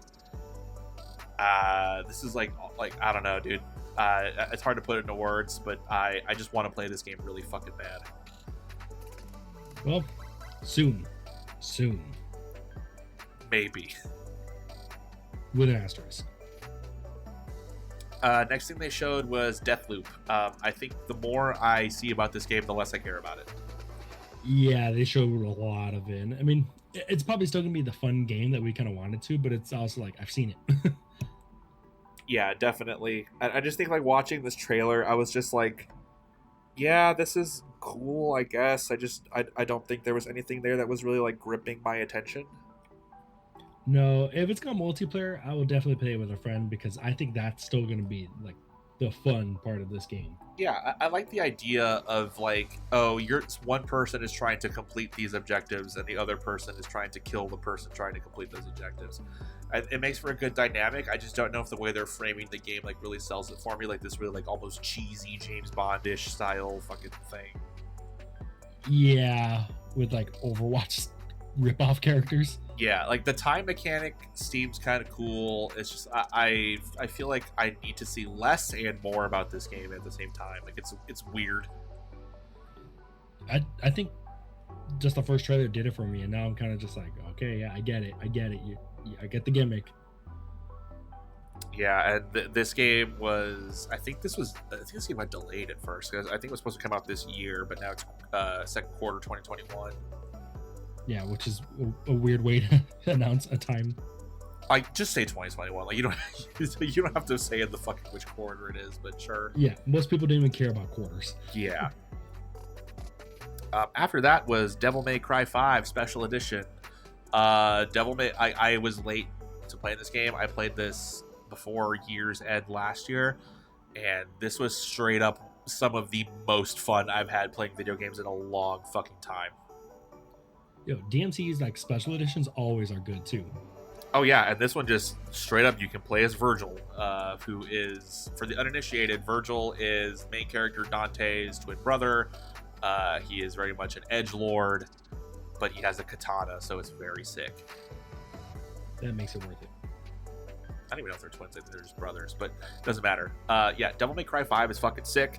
I will absolutely buy this game again to play it on my big TV on my fancy PS5. I mean, why not? they're giving it to you. Yeah, for real. If they're gonna give me the opportunity to do it, like, why not? Like, obviously, I played it on PC at first. It's definitely a controller game, but I mean, if I want to fill out my PS5 with games, you know, so it's like, yeah, fucking, why not? Yeah, which you're saying you want to fill out your PS5. We're getting there. Next they showed Oddworld Soulstorm. This is another one of those games where I was just like, I don't care. No, I've never really been an Oddworld guy. I've always associated with Xbox. I think it was because of Munch's Odyssey or whatever it was called. I just, not for me. I know a lot of people do really love these games though. Yeah, I know people that are personally like excited for it, and I was just like, this game is just like Lemmings 2.0. Like that's not what I'm looking for in the game, like, at all. Yeah, I mean, overall a very solid showcase, and this is probably one of the first ones I'm kind of like, whatever. So this next one was kind of interesting to me because I knew this was a thing, but if it's a change in format from how the other games play, like if it's more of an adventure, like you can physically move yourself through the world, I'm definitely more interested in it. They announced a new, I don't know if it's like new, like how new it is, but they're bringing Five Nights at Freddy's Security Breach to PS5. I have never given a shit about the Five Nights at Freddy's franchise. Like, it's like that. I like point and click games, but I don't like this specific style of point and click game. I think just a game reliant on jump scares is like kind of cheesy. I get a lot of fucking people like this game. I've seen videos on the Five Nights at Freddy's plotline, and it's some straight up Kingdom Hearts bullshit, like, and how complex it is. Yeah, and most people, I mean, it kind of also doesn't matter because most of their fan base are like below the age of 12. Yeah, like they don't give a fuck. But like, I watch that Game Theory channel a lot. Yeah, and they just that dude Map just straight up broke down. Like, he's broken down like the final like Final Fantasy, the Five Nights at the Final Fantasy at Freddy's lore, and I've watched every single one of those videos because I'm like invested at this point. Like this, like I was like, oh, I don't have to actually play the game to figure this shit out.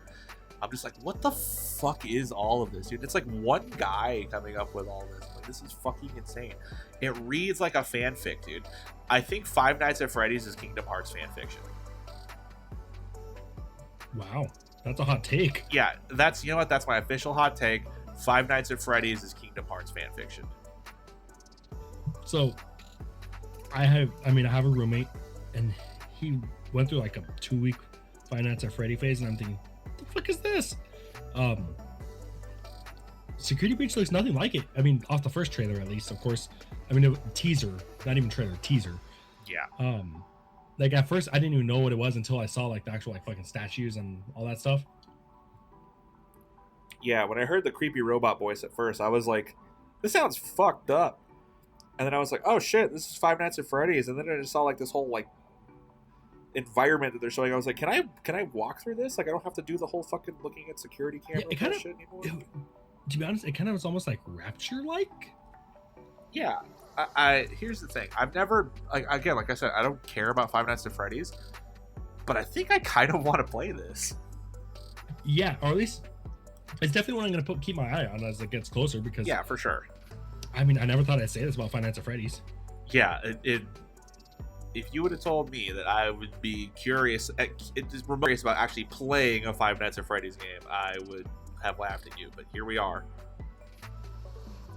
Apparently, I'll have something to play with my roommate. Yeah, I'm honestly surprised that it's taking me this long to be wanting to play a Final Fantasy game, because it literally is Kingdom Hearts in terms of how dumb that fucking plot is. I guess I'll have to check out those videos, because I mean, MatPat is such a good content creator, and I feel like he definitely is like the one to watch for that. He brings a level of like clarity to this thing that I don't think anybody else could. If you definitely have like they're long fucking videos, so just if you want, just like block out, if you have the time to block out a day, just sit down and just like binge these Five Nights at Freddy's videos, then I think you're in for a good time. I think I might kind of just slap it on while I'm editing one of these days. There you go. Yeah, look up, just be like, oh yeah, this is just fucking Kingdom Hearts.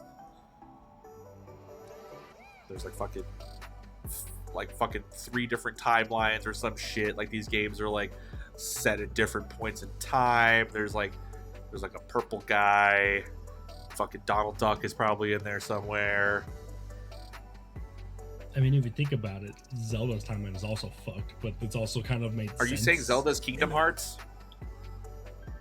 I'm saying Kingdom Hearts is a 1-to-1 recreation of The Legend of Zelda. Or is it the other way around?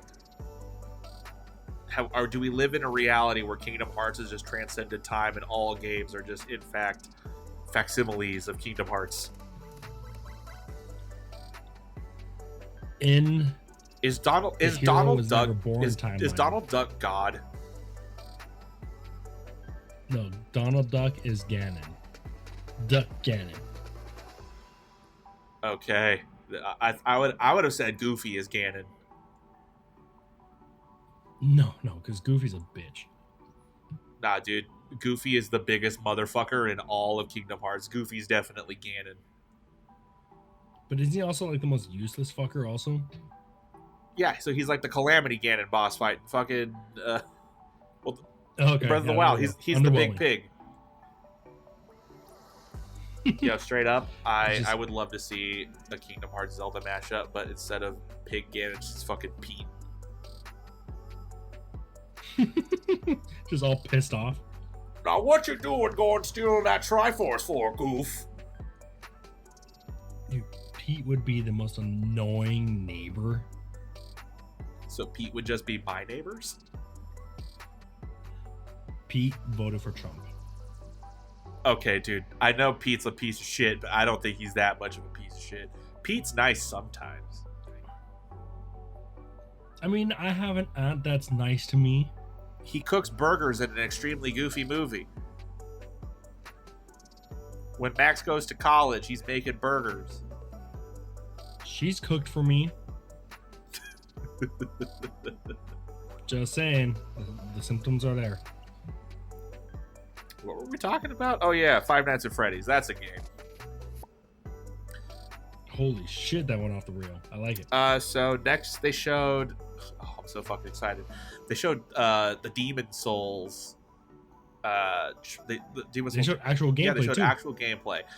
First thing I'm gonna say right off the bat, this game looks fucking beautiful. It does, like, especially because Demon Souls was definitely the game that needed that fresh coat. Demon of paint, Souls looks like shit.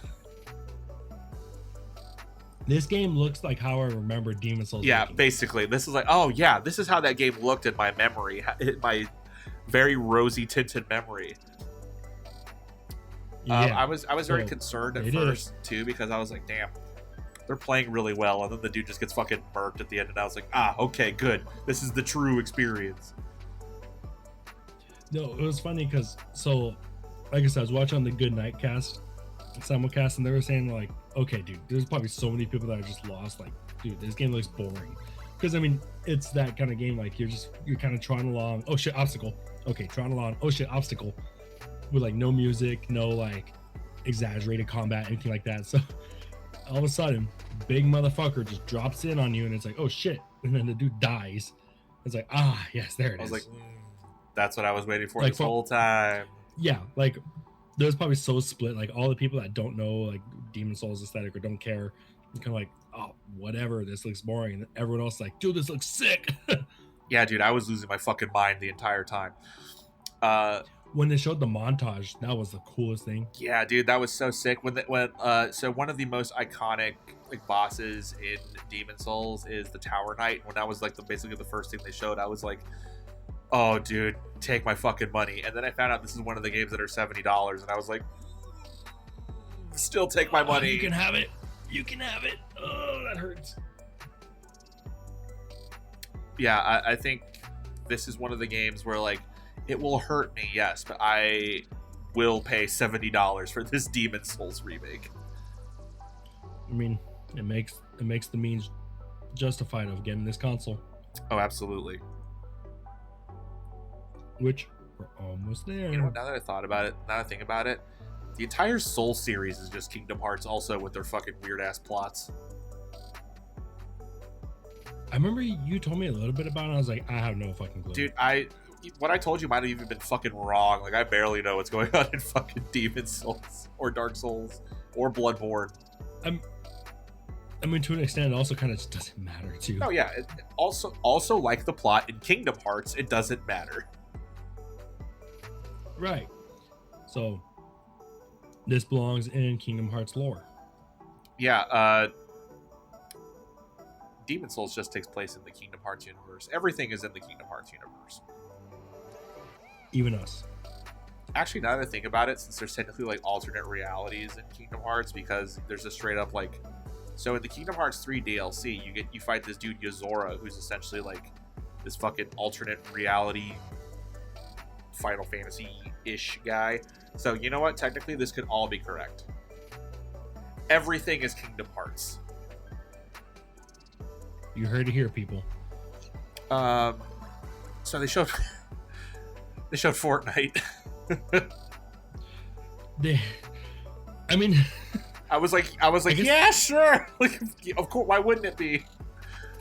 I mean, if they gave it any more time than what it got, I'd be like, dude, what's the fucking point? I mean, just say, yeah, it's coming. All right, here you go. Oh, here's the thing, though. Like, why should a fucking course Fortnite is coming to these new like, what the fuck you mean? You know what I mean? Like, yeah, I could have just been a tweet. Like, yo, we got the Fortnite. I would have been like, cool. I was like, damn, are you just like trying to like, yo, we got to fill some fucking time?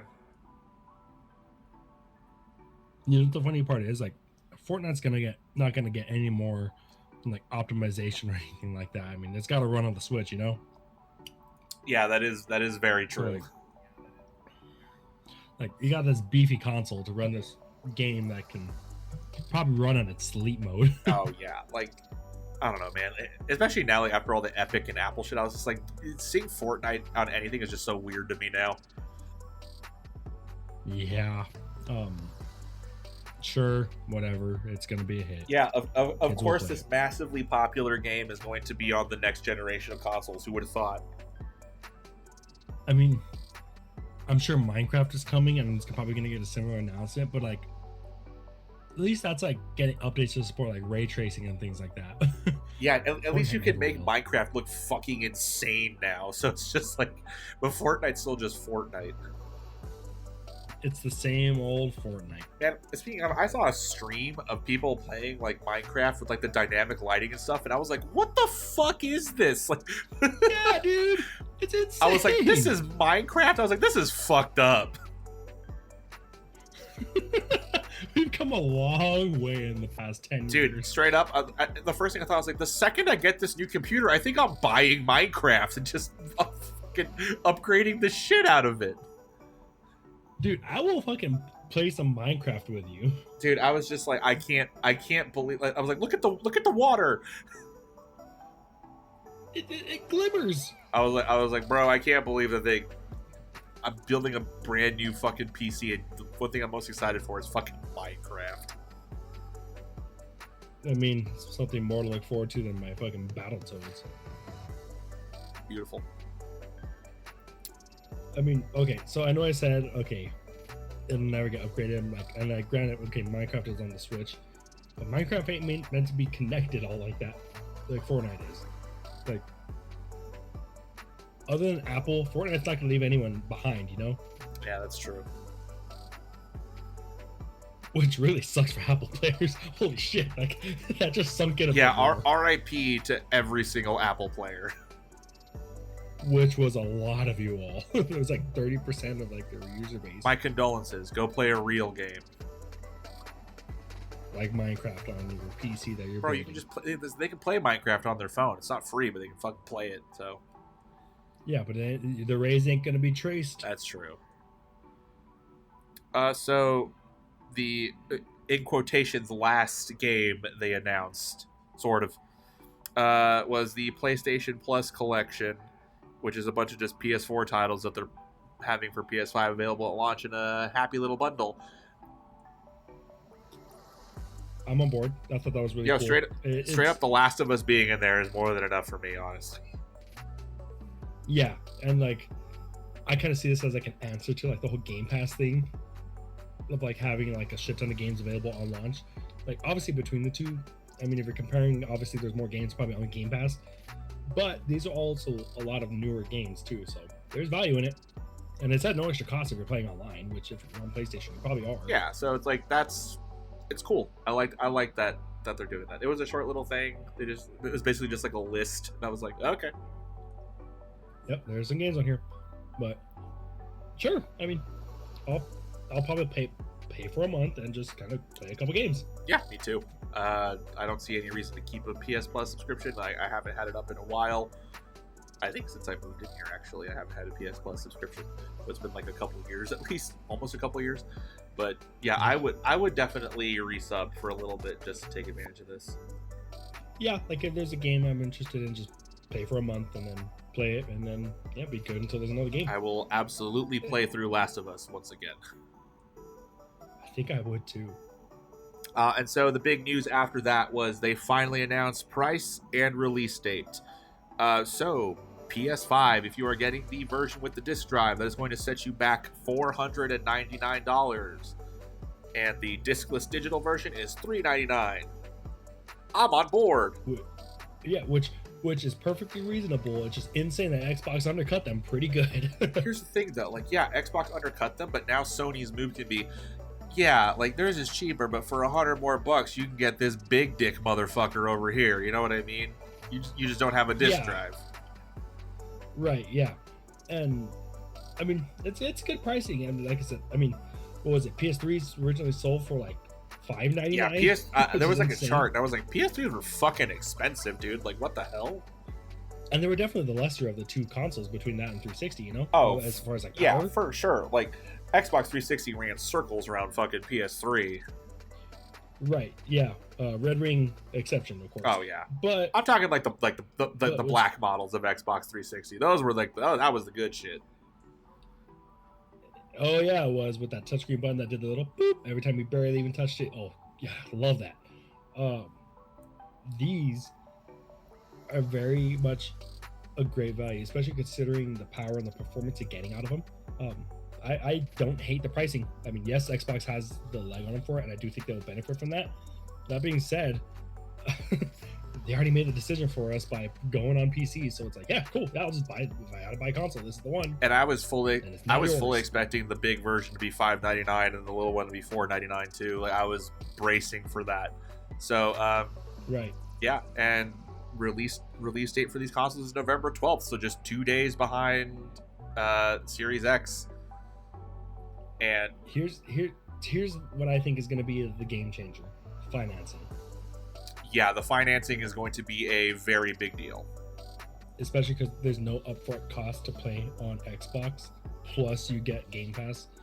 If you break it down, there's definitely the more full value on there. With that being said, they just beefed it up by having the whole like PS Plus collection. So, not to say they're completely left behind, but I do think that's going to be a big deal. Oh yeah, for sure. Also, I just want to make this known.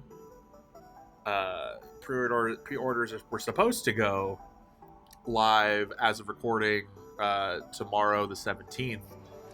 I swung by my local GameStop today and pre-ordered the last PS5 that they had.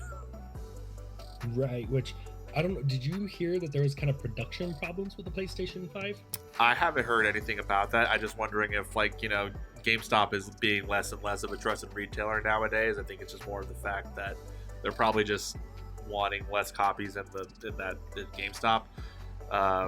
Less units in GameStop, I should say. Since Twitter account Wario64 said that most stores were only going to be getting 10 of the disc units and 2 of the digital only units, which I went in for the digital only unit and that's what I got, so I'm very happy. Right, and that's the one that I want. Here's the crazy part.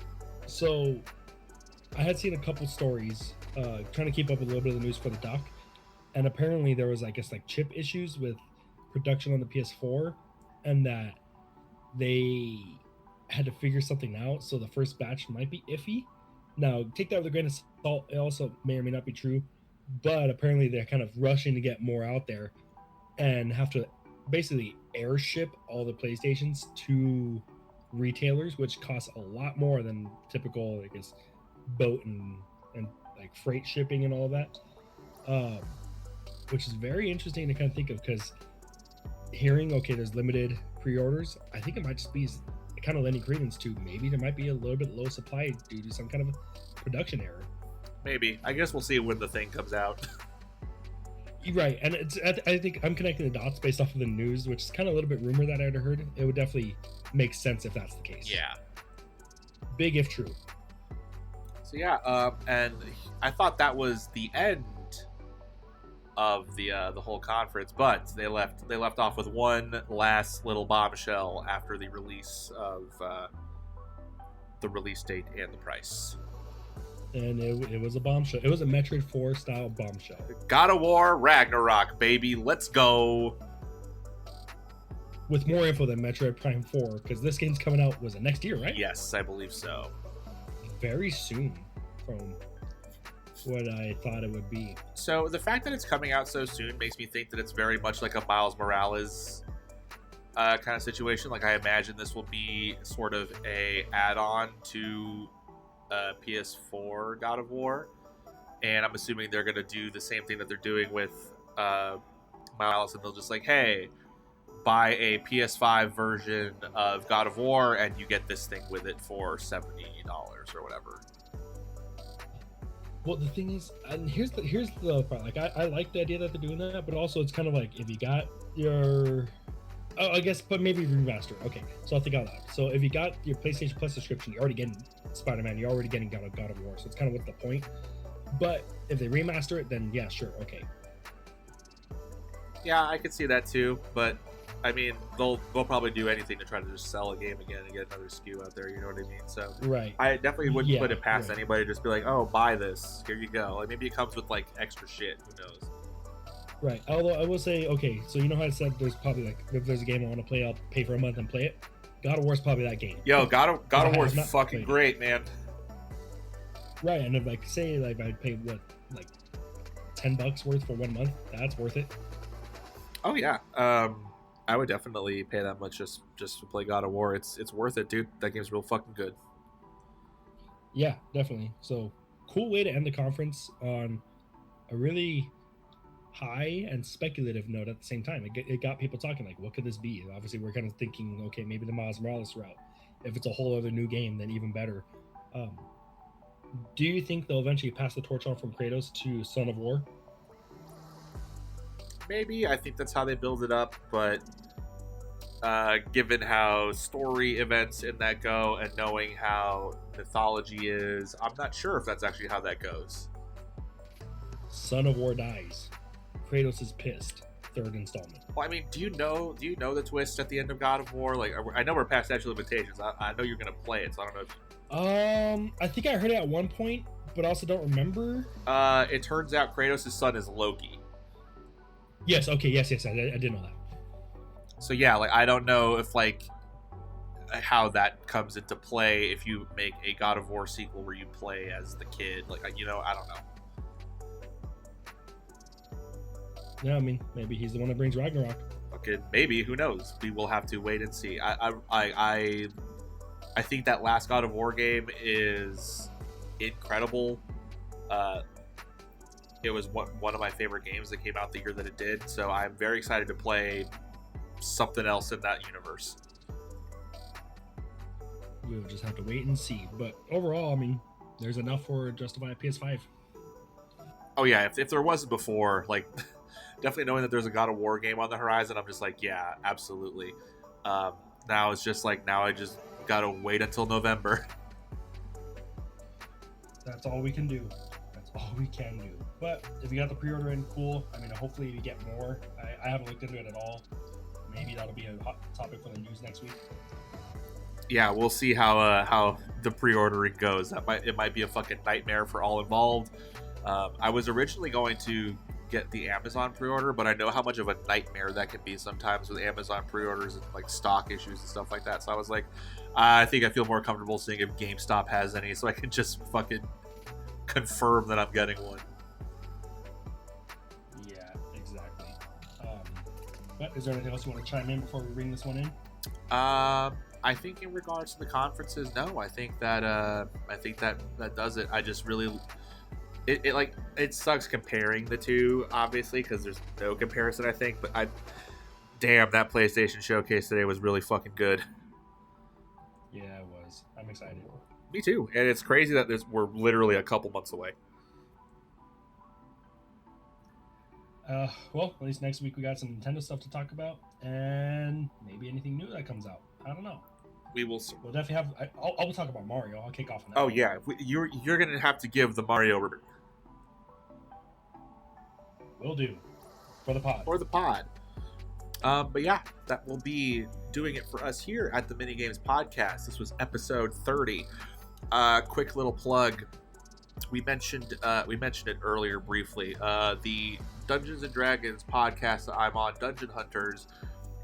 We have recently moved to streaming our sessions. We play every Saturday at 4 p.m. Pacific time because everyone else is located in California except for me.